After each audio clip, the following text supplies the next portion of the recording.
Okay, just turned on. Yes, now it's on, and I think it's working for me. Yeah. I can continue speaking if that helps. Okay, perfect. Thank you.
Yeah, I don't want to get to that level. I should be prepared enough that that doesn't happen.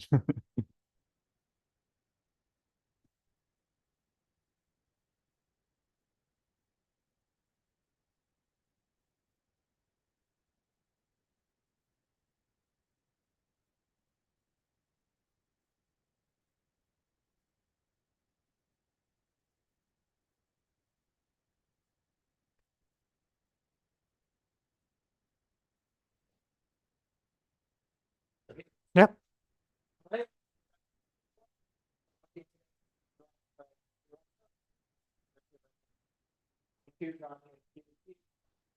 Amsterdam. Then he was a postdoc between CCA and now he's been at University of Arizona for a year and a half. Mathieu is well known for a lot of work on evolution, binaries. I think especially for what happens to binaries after one star explodes, like a supernova or dies. And I'm sure you'll tell us about all the exciting results from that. Yeah, thank you. Yeah, thank you everyone for coming. It's really a pleasure to be back here. And yeah, indeed, in my research life, I spend most of my time dealing with the explosive life of massive stellar binaries. So it's kind of represented in this artist impression here.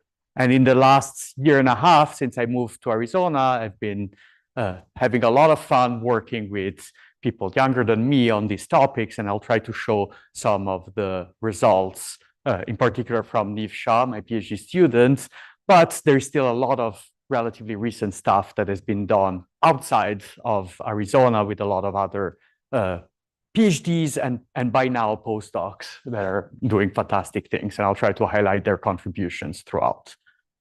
So let me start by why massive stars, and what do I mean by massive stars?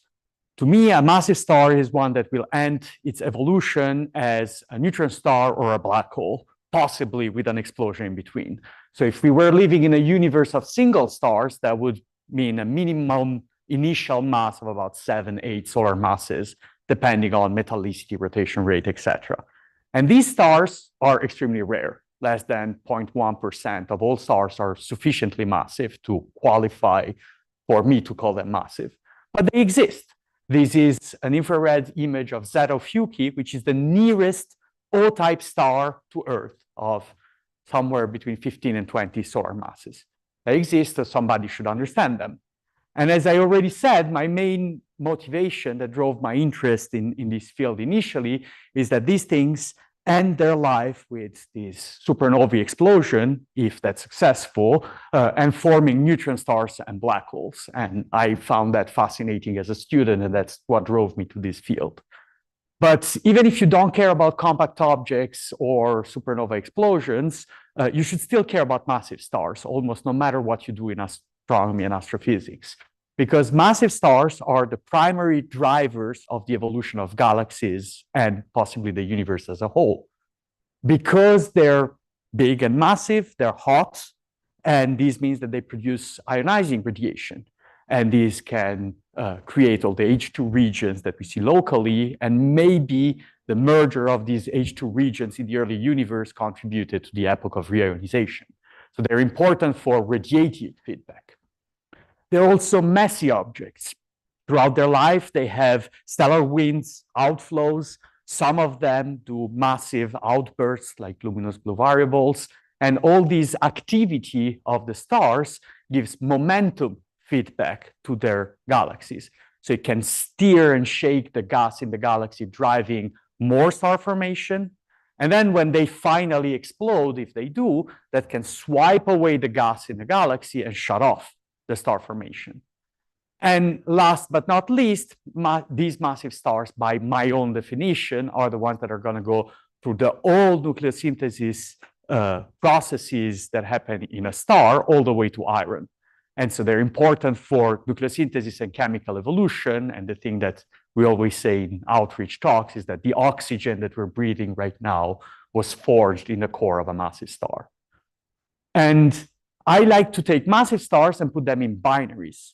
Binaries where there can be interactions like the one shown in this artist impression that change the evolution, looks, and fate of both stars. So whether it explodes or not can change because of these interactions.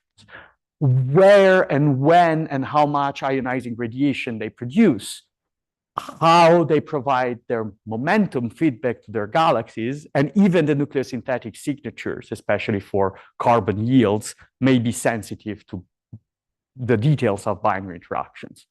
So why do I like to complicate my life with binaries? Isn't one star difficult enough to deal with?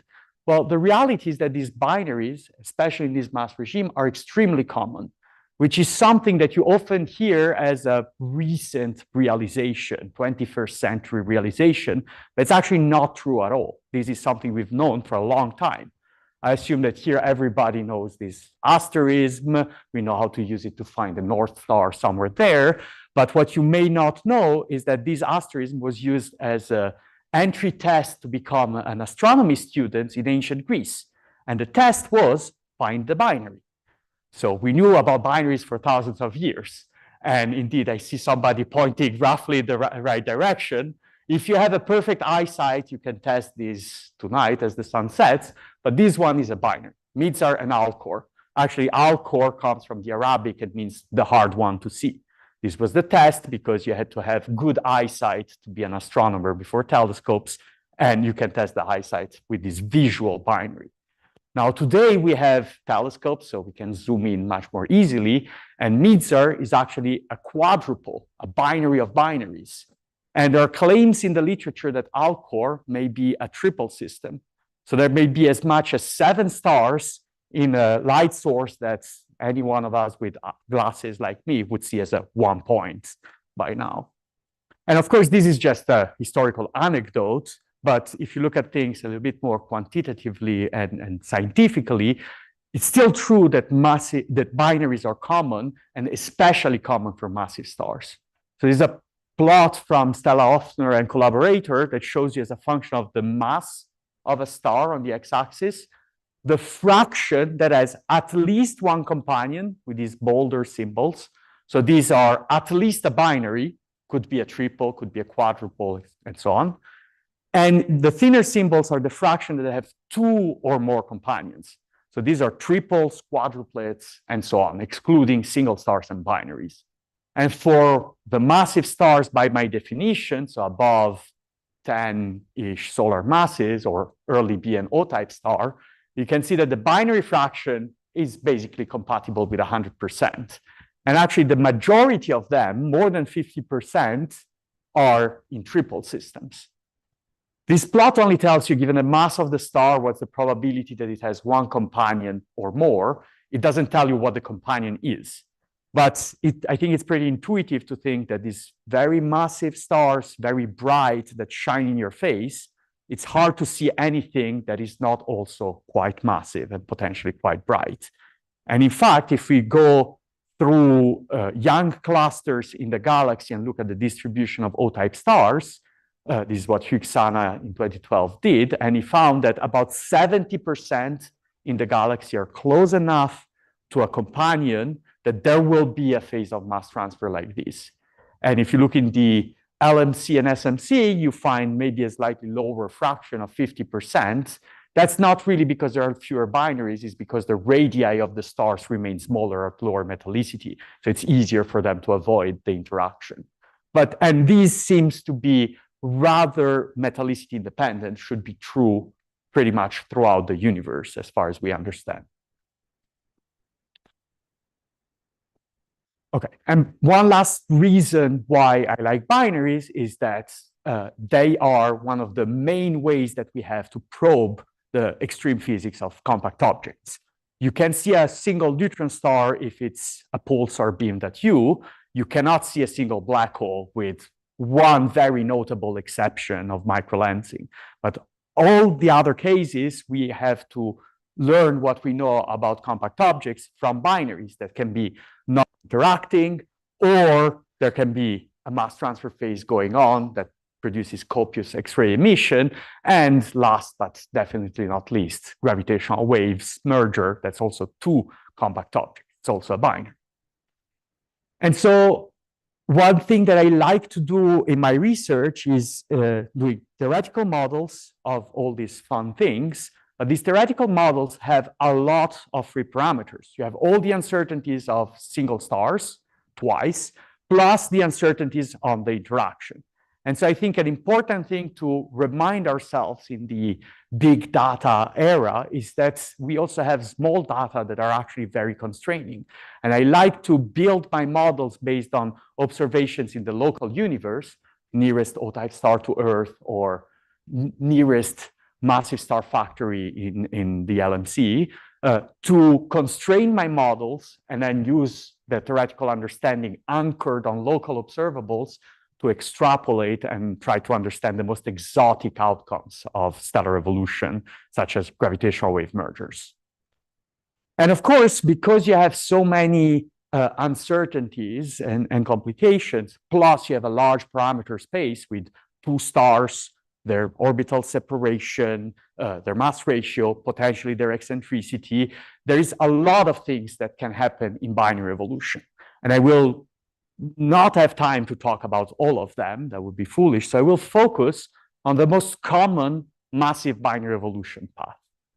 And this starts, the movie starts. This is an artist impression. You start with a binary, two stars. The white one is more massive, therefore brighter, therefore evolves faster, swells and fills its Roche lobe. And this is the phase of mass transfer, which here is depicted as a fully conservative mass transfer phase. That's a big assumption that the artist made. The key point is that this phase of mass transfer is modifying both stars and making unique structures that single stellar evolution cannot do. After the donor has lost virtually all of its hydrogen envelope, it's less massive now. The mass ratio is flipped, but it's more evolved. So it's going to reach its supernova, which is going to be a hydrogen-less supernova, a stripped envelope supernova, type 1b, 1c, or 2b, for those that are initiated in this jargon. And then the explosion breaks the binary and shoots out the companion that then is not constrained anymore by the presence of a companion, but still carries around signatures acquired previously of its life in a binary system. And in this movie, the important phases are, of course, the mass transfer and the explosion. As I said, the mass transfer for massive stars, typically the most massive one evolves faster, fills its Roche lobe, and starts losing mass that is pulled by the companion. And this will typically go on until virtually all of the hydrogen-rich envelope is gone.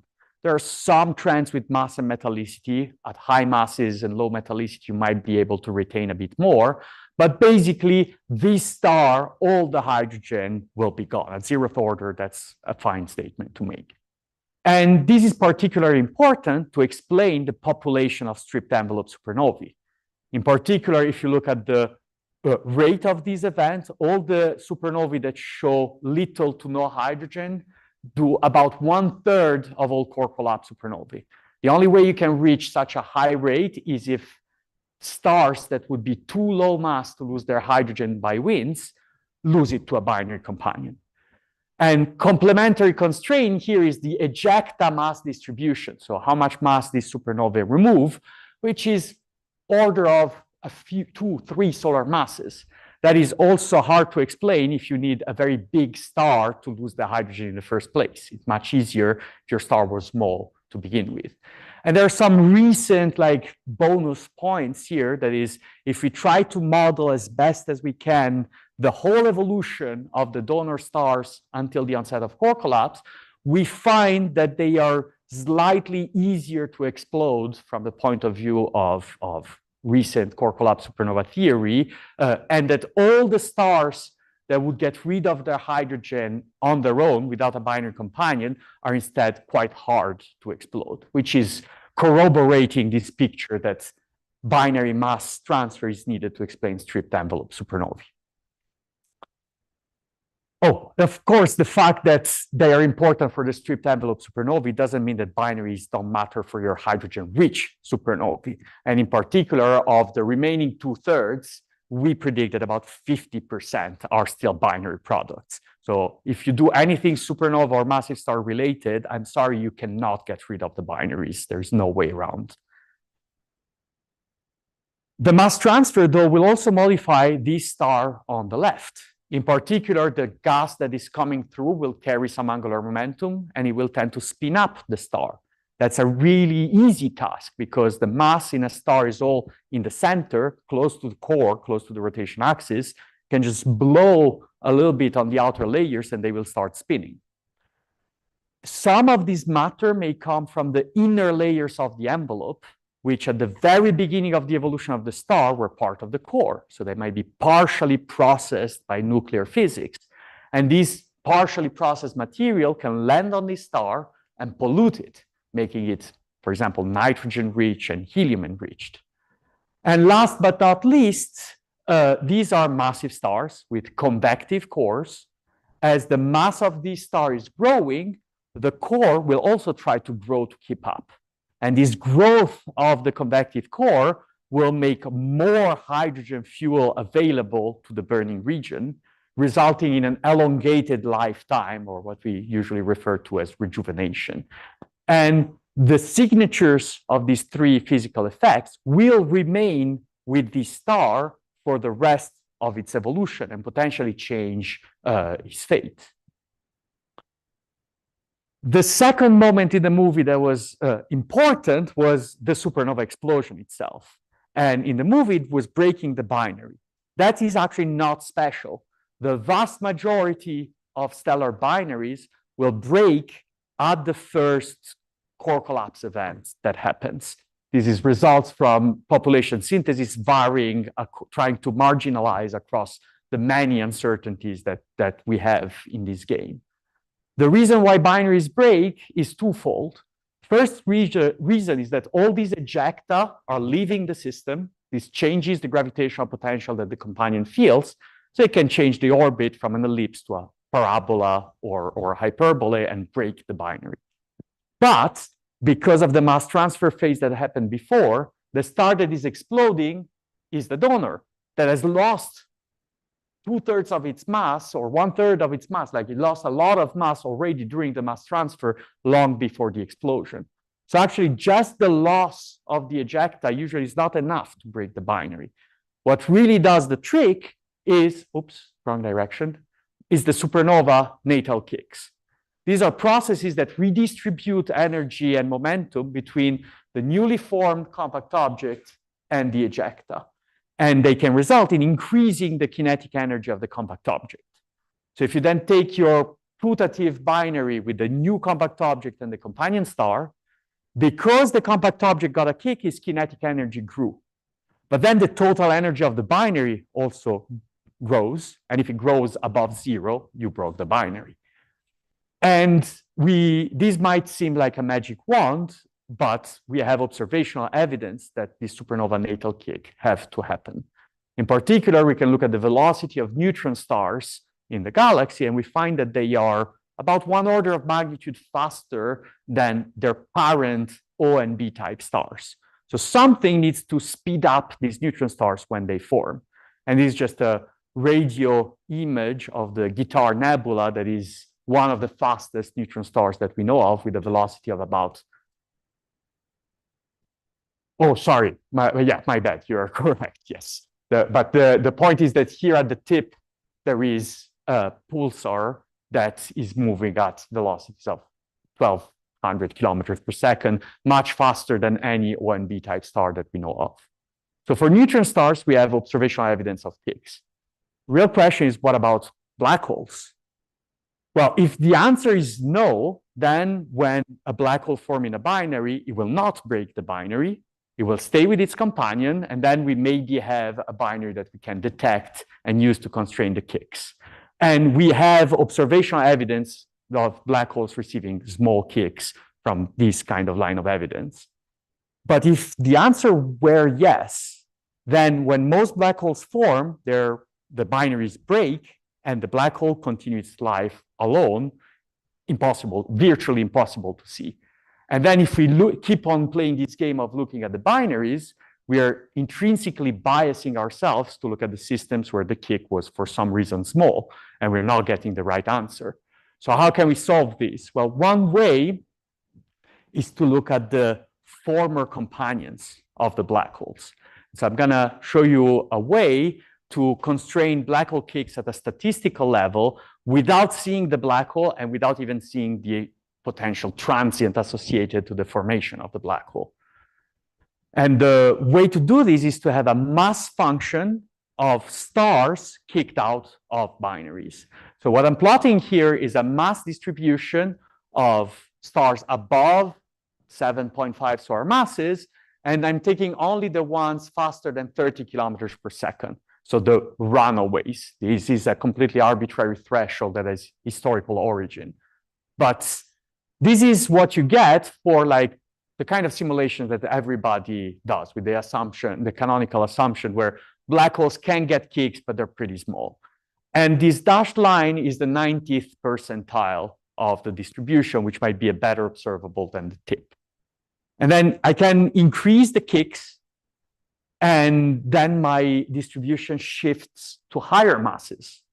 And if I increase the kick at a crazy level and make the black holes receive the same kicks as neutron stars, then I get a significant tail that reaches like 60, 70 solar masses. So if we can identify these stars and make this mass distribution, we can have a statistical constraint here that is unaffected by the fact that most of the black holes that we see are going to be in binaries.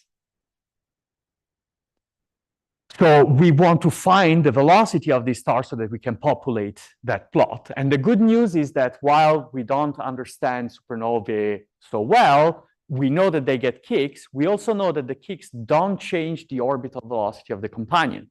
The kick is applied to the compact object, not to the star itself. And so what's happening is that the star will be shot out along the tangent to its orbit with its pre-explosion orbital velocity.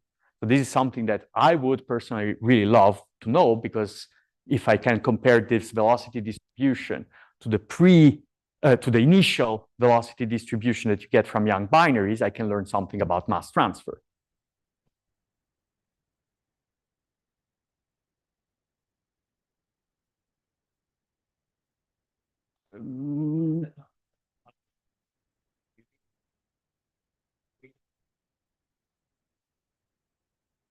That will not, I did that exercise. I don't think it made it into the paper, but I did exactly this exercise. It doesn't affect these tails that much because, so the reason why this game works is because I don't know which stars makes black hole and which makes a neutron star, but I know that black holes on average come from more massive stars. More massive stars have on average more massive companion that become runaway and enter this distribution only if the black holes get a kick. And you would have to change this statement that black holes come from on average more massive stars to affect this tail. So as long as we agree that on average black holes come from more massive stars, this is robust against this.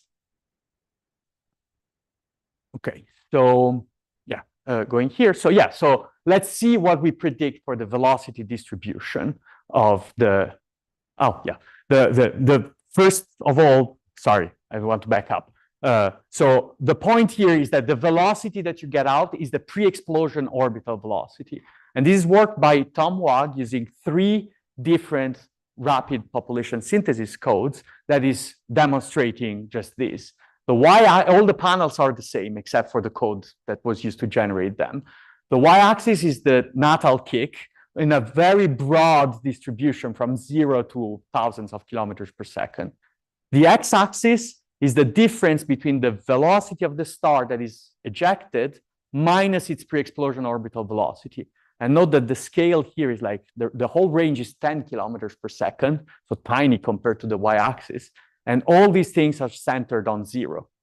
The post-supernova velocity is effectively equal to the pre-supernova velocity. The spread just depends on really the details of the geometry a little bit. And so we don't know necessarily how to predict the pre-supernova orbital velocity of the companion because that depends on stellar winds and binary mass transfer. But the fact that whatever you get is going to be what you get out of a broken binary, that is very robust. And it's just the physics here is just that the kick happens deep in the core of the exploding star. The other star doesn't know virtually anything about it. And this is interesting because we have Gaia that can measure velocities. So actually, this is an old movie from Gaia DR2, data from 2018, that shows the motion in the future of about 2 million stars. We have much better data than these now with Gaia DR3 and upcoming Gaia DR4. But I still like to show this movie because the more modern ones have too many stars, and by eye, you cannot distinguish anything during a talk. And so we have Gaia that can measure velocities. We know that if we can identify these stars, maybe we can say something about black holes. Let's look at the prediction for the velocity distribution of these stars that get kicked out. And the first thing is that we can get stars that enter those distributions, stars faster than 30 kilometers per second, runaways. That's great because this idea is old. It's from the 60s, so we better recover it. But if you broaden the perspective, you realize that these runaways are just the tail of a much taller and broader distribution that peaks at few kilometers per second, let's say 10 kilometers per second. That's a completely non-remarkable velocity for an O-type star in the galaxy. So this means that Gaia alone will not tell us which stars we can put in this mass distribution plot because their velocity are not peculiar enough.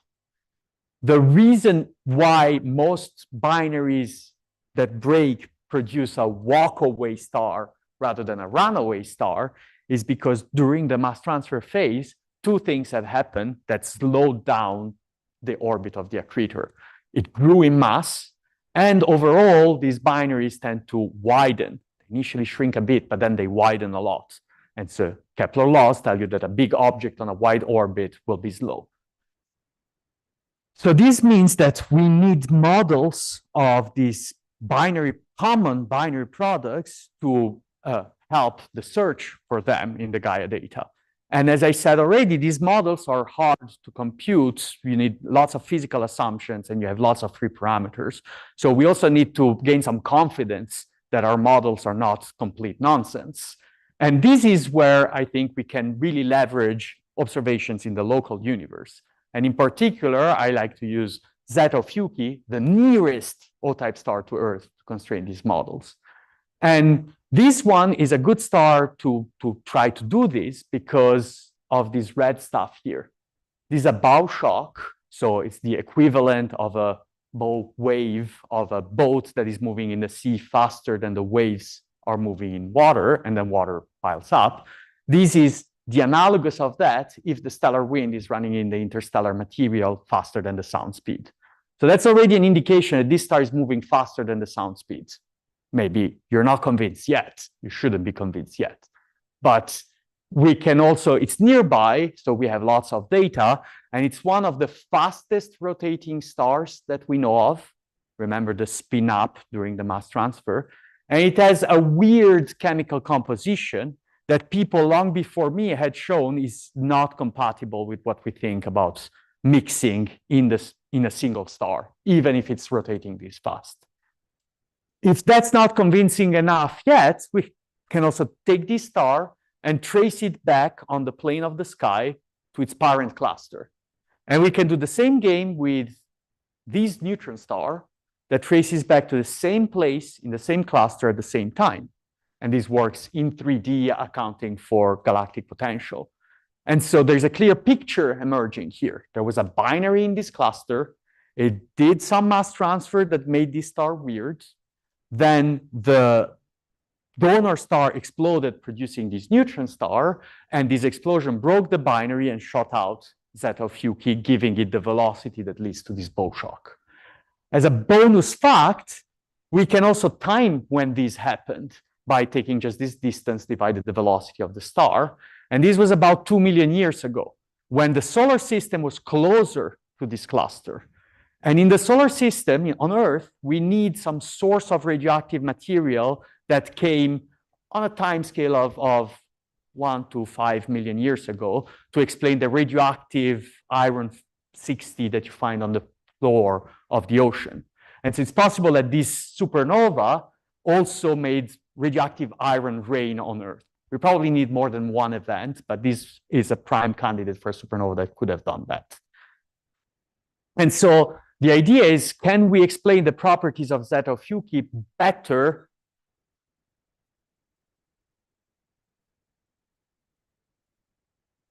That's not me saying it, it's all these references. I have no involvement with this paper.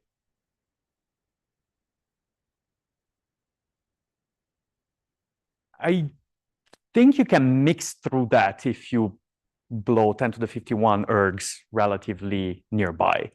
I don't think it's an impenetrable barrier. And I mean, these, like, whether it was a supernova or not, we can discuss, but we see the radioactive iron in the ocean floor. We can measure this. So there was a source for sure, something happened. Then we can discuss if it was this supernova, another supernova, collection of supernovae. I think you need a lot of mass.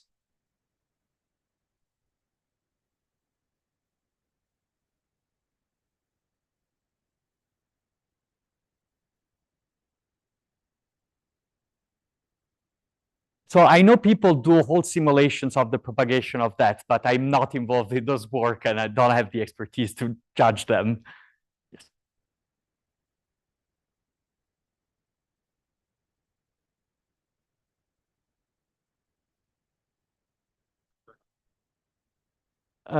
We would need to check the details of this paper. It might be because vertically the neutron star moved much farther. I agree that this, well,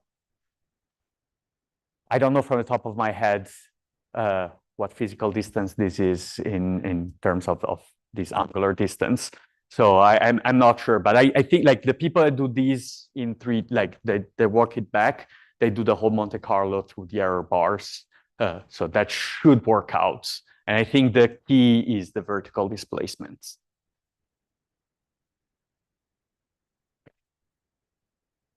So the game for me now is to make a stellar model that explains the property of zeta Fuchsi without fine-tuning anything, just picking initial conditions that are representative of the most common massive binary interaction pathway and masses that are broadly compatible with the cluster and the mass of zeta Fuchsi today.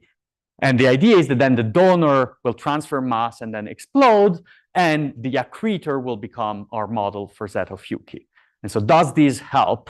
And I want to again walk through spin-up, pollution, and rejuvenation and show you that it does help for all of them.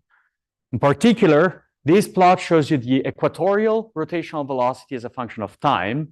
The pink band here is the observations for zeta Fuchsi, where the width is determined by disagreement between observers. And these colored lines mark the evolution of the rotation rate of single stars. You start with a prescribed value, and then overall in time, it just goes down because the star is expanding and losing angular momentum to winds. So it's very hard, even if you start these far high, which is very rare based on observations of young stars, it's very hard to maintain zeta Fuchsi's rotation rate for long enough. Instead, if you have a binary model, even if you start virtually non-rotating, late in the evolution, mass transfer spins you up, and it will spin you up to critical rotation, to the point where centrifugal forces can strip away material from the equator.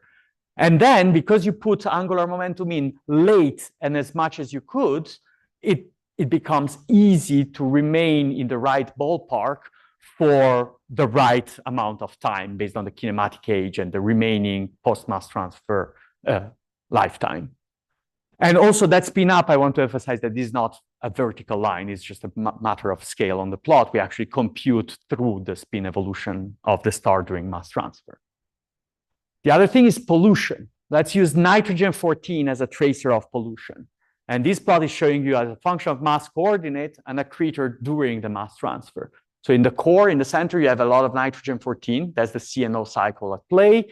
And then as you exit the core, the nitrogen should go down to its primordial value. But in my accretor, it goes up again because we are accreting these layers of the other star that are landing on top of our accretor. And then this material will get progressively mixed downwards in the star. In my models, this happens because of thermaline mixing and rotation. But this mixing will happen. Even if you turn off everything, you would have Rayleigh-Taylor instabilities here. And so the surface abundances of Zytkow-Fuchs are a joint constraint on the accretion efficiency, how much mass can I get from the other star, and these mixing processes, and not a constraint on rotational mixing. And when we do the model, we get abundances that are closer to the observations without any particular fine-tuning. Last but not least, the rejuvenation effect. So this is the core growing to try to keep up with the increase in mass. And the effect of this is this dent in the density profile. This black line is my accretor, the colored line are single stars of the same mass. And this dent, it's pretty small at this stage, but this is at the end of the main sequence of the star. Then all the rest of the evolution will lead to contraction and amplification of these kind of features to the point that they may have an impact on the supernova explosion. And so all these modifications of stellar structure due to binary interaction and accretion also have an important impact for those binaries that do survive the first explosion. And these have to exist because I made the point earlier that we use them to learn about compact objects. And in particular, one point is that most of the stars that you see around the compact object are probably accretors that have accreted mass before the compact object formed. There will be exception, of course, to these, but as a rule of thumb, this should be the guideline. And there's a lot of very interesting stuff happening in all of these domains. In the interest of time, I want to focus on the connection between X-ray binaries and gravitational waves. Because if gravitational waves come from isolated binary evolution, then while not every X-ray binary will turn into a gravitational wave progenitor, every gravitational wave progenitor must have had an X-ray binary phase before. And again, these are complex things to model, but the local universe gives us clue that we can leverage. This thing here, HD 153919, is the donor star in one of the brightest X-ray sources in the galaxy. And we know from Gaia proper motions that it was probably ejected from this cluster, NGC 6231. And this object is particularly interesting because the compact object in this system has a mass of 2.5 solar masses, right in between neutron stars and black holes. So we don't really know what it is. But it for you 1700, there is minus 37. Yes, that's it. Yeah, so this is interesting, the fact that it's a weird compact object mass, because we also have gravitational waves, GW 190814, that have such a weird compact object mass of 2.5-ish solar masses. And I would argue, although there is some literature, I would argue that I don't think we understand the formation channel of this one. So, but we have a potential analog in our own galaxy that we can leverage. And in particular, thanks to the Gaia data, this is the same plot as before, I just cleaned up the pretty picture. We can, again, measure the kinematic age, but we can also find all the stars today and trace them back and find the stars that are related to this binary. And the properties of the cluster give us constraints on which star was the progenitor of the 2.5 solar mass compact object here. And we can leverage this constraint and combine them to try to inform our models. And this is what my student Niv Shah has been doing. So this plot shows you like a posterior distribution on the properties at the first supernova explosion that can lead to the formation of this X-ray binary. And this probability density is what you get if you demand to your models that you form a post-supernova object with an orbit of less than 4 days. And okay, that's not very constraining. But we don't have only the period. We have the kinematics, the velocity. And that gives you a different constraint based on this calculation of the supernova kicks. And if you start combining the constraint together, you get something quite narrower now. We know with the combined constraint in green that the progenitor of this 2.5 solar mass compact object had to have a mass below 15 solar masses at pre-explosion stage. And we know that it comes from a cluster where there's still a lot of 60, 70 solar mass stars that are alive. So probably this requires a particular binary stellar evolution path that gets rid of a lot of mass and makes something that we, on average, think it's hard to blow up, actually successfully explode and get a kick. And so the idea now is that with these armed with these constraints, we can model backward the past of this system to understand where it comes from.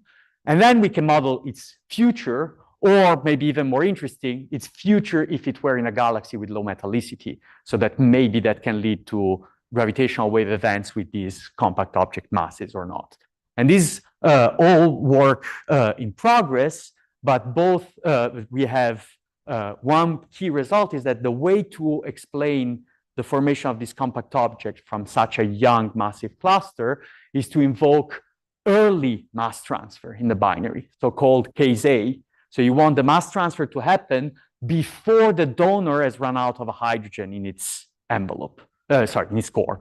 And the interesting thing is that at very high masses, like the masses in this cluster, these tends to be more common, unlike the general population where you typically do mass transfer after the end of the heat sequence.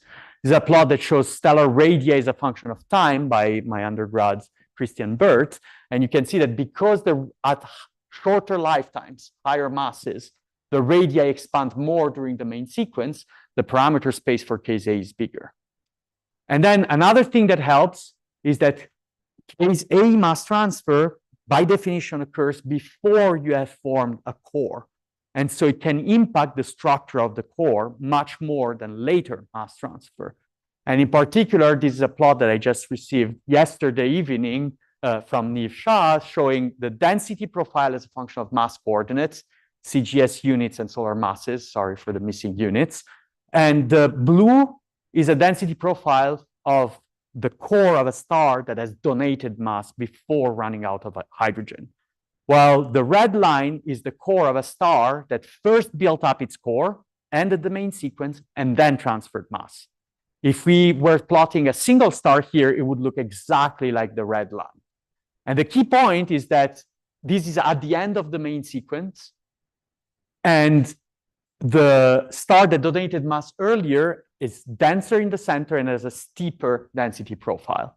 Again, this will be amplified by the remaining evolution of the star all the way to the onset of core collapse, but steep, dense things are what we like for supernova explosion. So that is fully consistent with the idea that this early mass transfer impacts the core and helps a very big star making a relatively small compact object. Okay, for the future evolution of the system, well, given that it has a 60 solar mass donor and a 2.5 solar mass compact object, it's very likely that this will do an unstable mass transfer, or so-called common envelope. And should we care at all that this common envelope comes from a star, the donor star today, that was the accretor before? This is basically the typical cartoon sketch of the formation of a gravitational wave merger from isolated binary evolution. The X-ray binary that we're seeing is somewhere in between here. We have a purple star that is the product of accretion that will be the donor to the common envelope. Does that matter? Well, to study these, what we can do is run a binary through the first mass transfer phase, then take the purple star out of the binary and let it grow to whatever radius it wants and compare it to single stars of the same mass and radius. And the thing that we want to compare is the binding energy profile. So this is the cost, the energy cost to dig into the star and remove the envelope. And these profiles show a bunch of lines for different outer radii. The difference between the dashed lines and the solid lines is whether you include in your binding energy the internal energy or not, which is a big debate in the common envelope evolution community. And then I can do this for single stars, I can do this for binaries, and maybe you're good enough to spot by eye some differences, but I don't like to work with 6 orders of magnitude here in a complicated plot. So let me take the ratio of the right plot divided the left plot.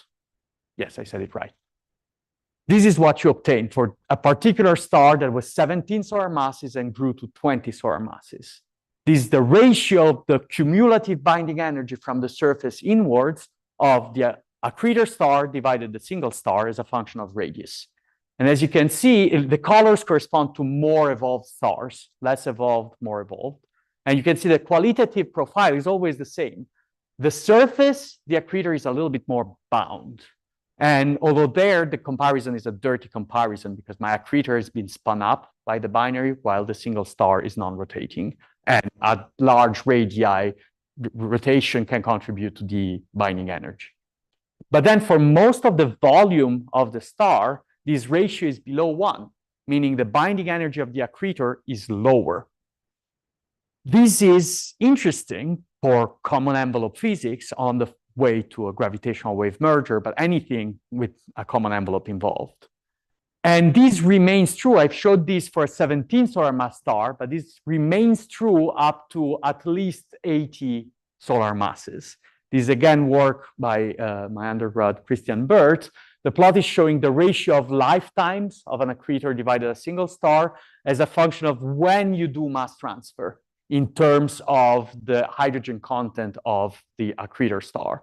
You can see that all these ratios are above 1. They're not very big. It's not the lifetime effect that is important. It's the effect on the structure of the star that is important to me here. And so does this even matter? Well, it does if you care about things that go in a common envelope, for example, binary neutron star mergers. This is a nature diagram by Kyla Nathaniel that is using data generated by Aldana that shows the points at which a star enters a common envelope with a neutron star in a whole population. The colors indicate whether the common envelope ejection fails, so these are mergers, or whether it succeeds in the dark. And you always need like large separations for these to succeed. But the important point are these pink lines in these side histograms. Those mark the fraction of this population that has a donor that has accreted mass before, so a rejuvenated donor. And if you do the crunch the numbers, 92% of common envelope events with a neutron star come from the stellar structures that have been modified by binaries. So this is potentially important. What is the effect on a population? This is something that we don't really yet have a good answer for. What we could do is try to do 3D common envelope simulations led by Camille Landry with accretor stars, so the rejuvenated ones, and single stars. And this is, I was hoping that it would not start on its own, but you can spot that there are, like, what you're seeing is an equatorial slice of density, and you can see that there are qualitative differences between the simulations. Now, in this particular set of simulations, both common envelopes fail. The neutron star merges with the star. We form the Thorne-Zytkow object, basically, here. But what we can spot, that was maybe hard to see playing both videos at the same time, is that the accretor merges faster than the single star. And that is because in those outer layers of the star, the accretor had a higher binding energy.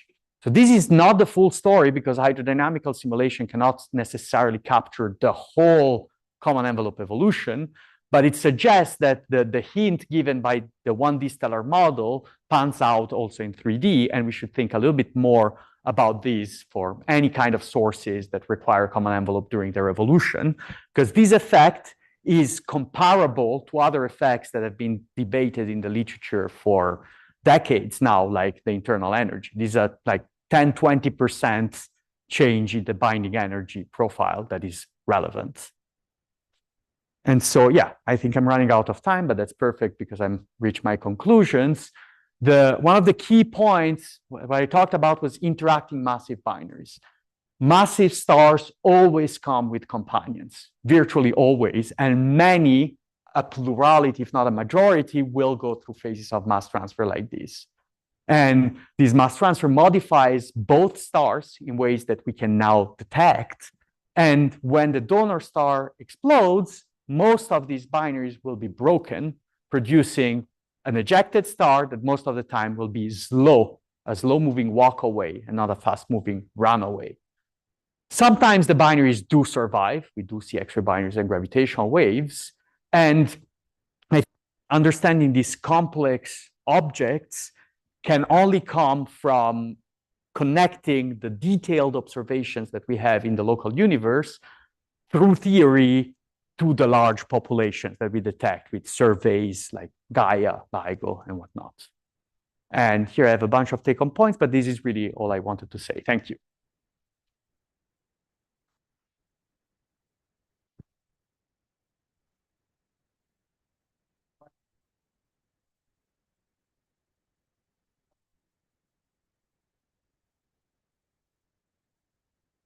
Mm-hmm.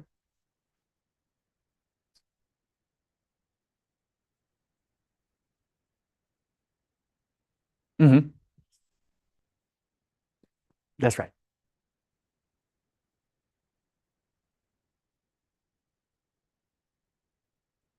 Yeah.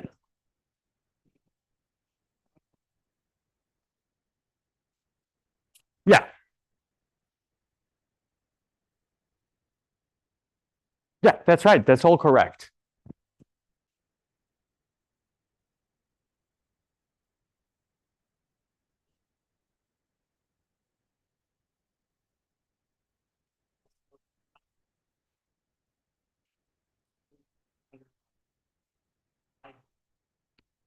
Yeah, so the bimodal, let me answer the second one because it's easier first.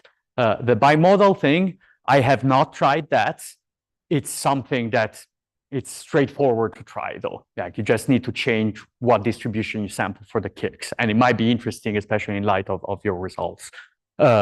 The first part, so there is a whole industry of trying to determine black hole kicks from black hole X-ray binaries. So this is why I didn't talk about it, because there's literally decades of literature from before me. It's true that the suggestion that black holes might get kicked comes from the kinematics of X-ray binaries. You're absolutely correct. But because they're X-ray binaries, they are still biased to the in the hypothesis where you have a tail of large kicks, the population of X-ray binaries, even if they're moving fast, they will still be biased to looking at the low kick portion. So I think that bias remains true. And I think if you really want to understand black hole kicks, you probably need to combine all of these constraints together.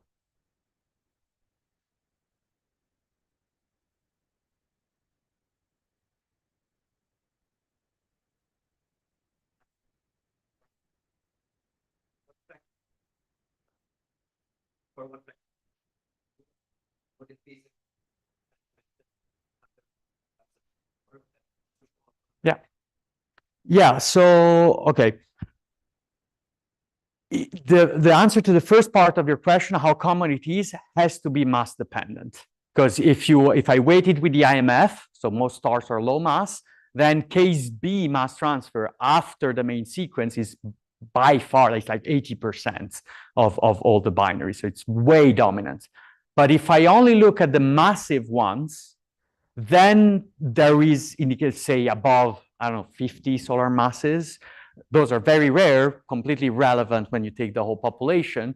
But for those, the radii expand more during the main sequence, at least we think, that's also debated. And that drives more case A. And so the fraction of case A versus case B is mass dependent. And for most of the mass range, case B is way dominant.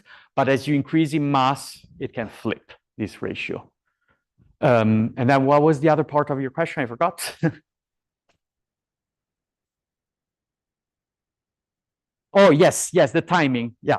So because massive stars are all short-lived, about 10 solar masses, and especially if you want all the case A at high masses, then you're more 3 million years, right? So you don't have that much room to play to see it in a delay time distribution.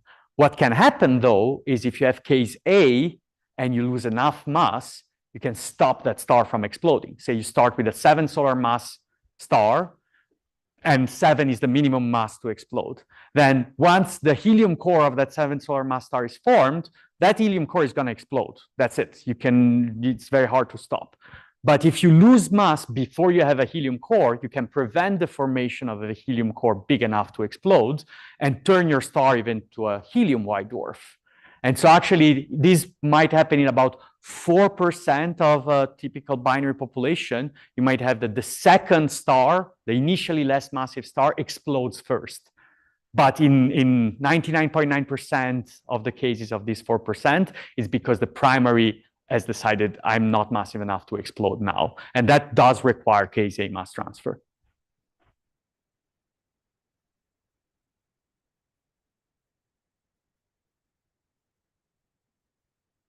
No. Yes.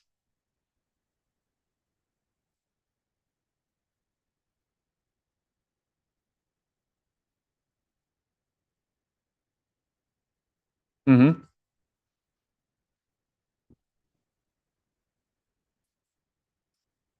Mm-hmm.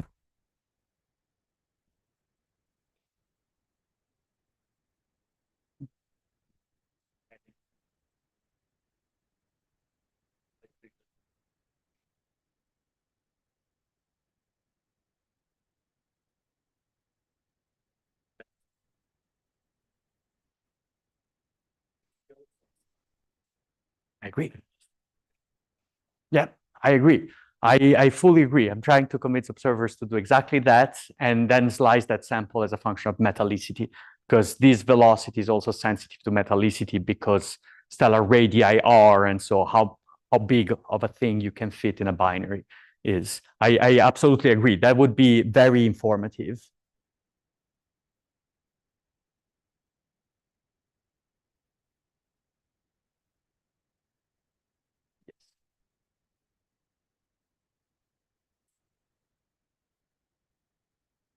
So the key point here is that like it's extreme as an X-ray binary, very extreme, no question there. But at birth, it doesn't need to be that extreme.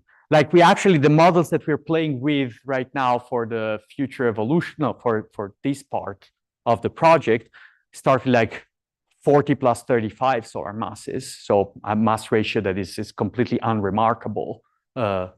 That actually might be a problem for this scenario because we might make too many gravitational wave events from these. But the problem is the kick, like the thing that helps a lot is the kick has to be just right because you want to kick, like this one with a 3-day period, this is not going to become a gravitational wave source. This is going to merge. There's not enough orbital energy to eject an envelope. But so at the time of forming the compact object, you need a kick that doesn't break the binary and puts it at the right separation for a common envelope event to then be successful and form your gravitational wave merger. And so it's the kick that chops off the probability to a significant level, in my opinion, but we are working on this. So I don't have any quantitative statement to make here yet. Yeah.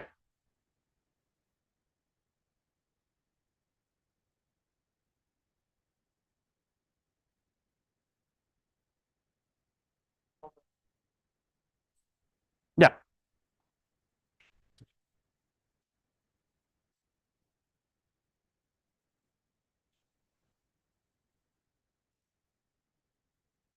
Oh, yeah. So, well, these things are common. So I wouldn't be surprised if also the second one has this. This by construction, I chose to talk about the most common binary interaction path, and 100% of massive stars are binary. So from a point of view of like here, we worked a little bit the other way around, right? We had the observations and we tried to post-dict, but we tried to post-dict without allowing ourselves too much freedom.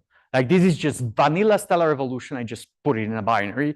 And then there was a lot of numerical work to make this work, but no physics was changed. And indeed, what we found in the paper is that we get a star that is a little bit carbon enriched, a little bit nitrogen enriched, but nothing crazy, a little bit helium enriched, and a little bit poor in oxygen. And this is exactly what the observations of Zetov-Yuki suggest. It's not a fit. I didn't try to do a fit. I mean, you cannot do a fit with this. This costs tens of CPU hours, hundreds of CPU hours per model. So you're not going to put it in an MCNC routine and fit it. Now, if you want to go away from this particular star to a sample, the problem is that nitrogen observations of massive stars are literally all over the place. Like there is this thing called the Hunter diagram that shows the nitrogen abundance as a function of rotation rate that was supposed to prove rotational mixing by showing that the fast rotator have a lot of nitrogen. And then you put observations on it, and nitrogen is all over the place, regardless of the rotation rate. And nobody really understands that. So at a sample level, I think there are many things we don't understand. Some probably binary related, some probably not binary related. So it's difficult to then go there from this particular prediction, if you want, only. I think we need a combination of Gaia plus spectroscopic follow-up to find a convergence of hints that suggest that, oh, maybe that's a binary product. And that's a lot of work that I hope somebody will do so that we can play this game later.